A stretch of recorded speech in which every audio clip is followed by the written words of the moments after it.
Well, hello again, YouTube. It's been a while since you guys seen me last video. You saw that I had that well, I don't know what brand that was. It was that that one well, I called it the Tempest Fuji clock, but it wasn't. It's just one of those clocks that said Tempest Fuji, which means time flies, and it was the one where the bezel lifted up, and before that I had another one that I wanted to show you guys, but it just so happens that I was at a thrift store and I saw this clock as is at the store, and it was just sitting there missing a few parts like a weight hook and some other stuff. So obviously whoever had it, they definitely took parts from it for another clock, and this is a Sligh clock. I think this one is from '94. There is a plate back there in the back of the pendulum. I forgot what it says. I don't know if this was one of those times where you can get your special plate for it and get it stamped in there. I thought it was usually right here like Howard Miller, but I don't know. That might just be the just the manufacturer's plate, and it came with the Sligh booklet and everything. So I took the movement out of this one, and shockingly it was clean, so it didn't have to come apart. The bushings were perfect. The only thing it pretty much needed was just oil. So the only thing I can think of is maybe someone bought it, didn't use it much, and just let it sit, and that's probably the reason why it didn't run. So what I did is I just took the movement out and oiled it with clock oil and just let it run, and as time went on, the chimes begin to run at their regular speed instead of stopping between a few notes, and I had to adjust some of those. Probably still have to, because I think I still kind of hear a few of those chime hammers double tapping the chime rods. So I'll probably figure that out playing this video. So here she is. It's the Sligh grandfather clock.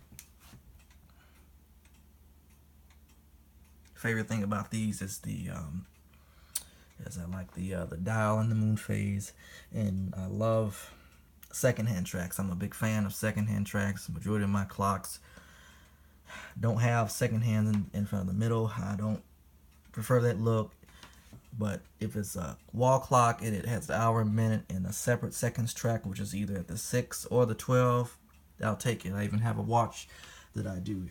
All of my clocks, I don't know why, it's just me. I don't like clocks with second hands that goes around. I prefer it to have its own separate track. It's just a personal preference. Looks nicer and cleaner to me. But here it is. Oh, it came with the winding key.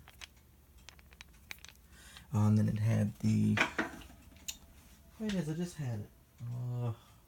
Yeah, here it is. Comes with the original Sligh key. And it's actually time for winding. So yeah, I'm just gonna wind it up for you guys, and this is a cable driven movement, as you can see. So I'm glad they didn't break that. It did have a kink in it, but I believe it eventually straightened itself out when I let it them just hang. So here it is. Gonna start. I pretty much start with the that's how I do it. I just start with the time weight. Oh, it's kind of shaking a little bit. There you go.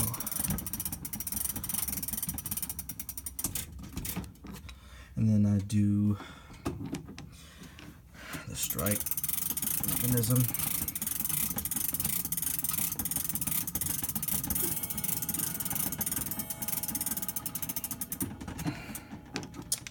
And chime mechanism. It's kind of shaky since it's on this floor, which is carpet, so I tend to go a little bit slower than this, but okay. And this is the typical triple chime movement. It plays Westminster, Whittington, and St. Michael's, and has the silent option. So we'll start with Whittington.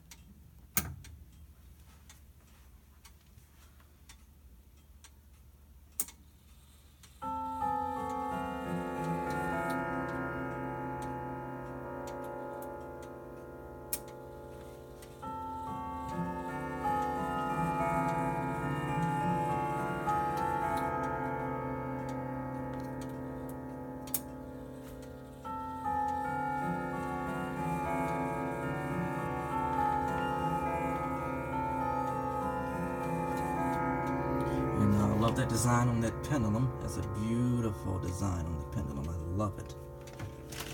Love the design.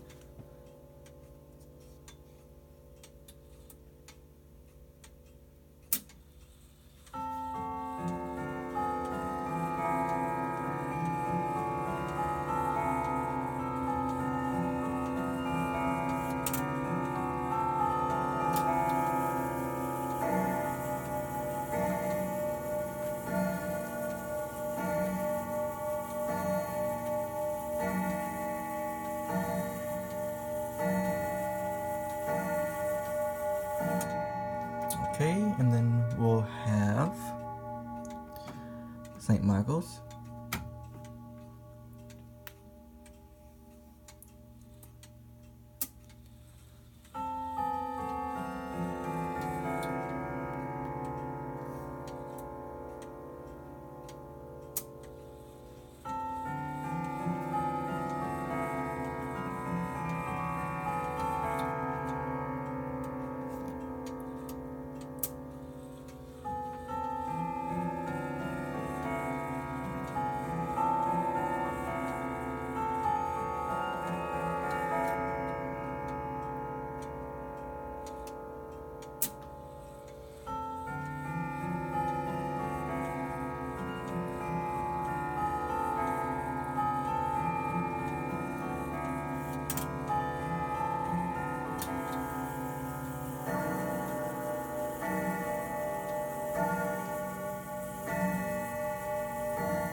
And lastly, Westminster.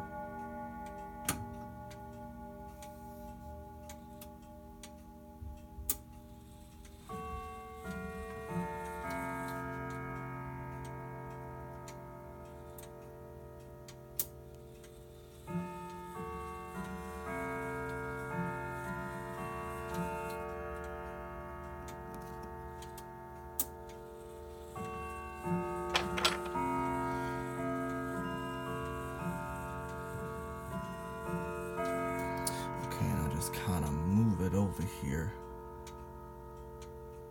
kind of get it ready so you guys can see the last one in full. Okay.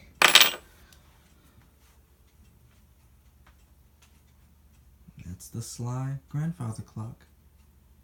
Hope you guys enjoyed the video as much as I did and as much as I love the clock.